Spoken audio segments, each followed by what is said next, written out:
beli bunga cengkeh tu 40 kuntum. Letak dalam bekas, baca Fatihah jangan lupa, baca ayat kursi, baca satu ayat dalam Al-Quranul Karim.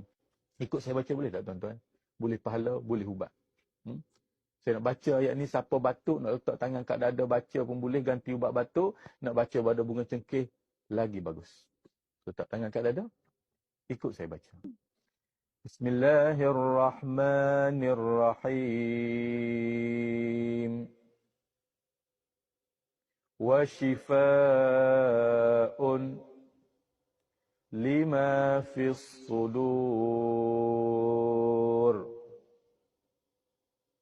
Ya Allah, ya Tuhanku, sembuhkanlah penyakit yang ada di dalam dadaku.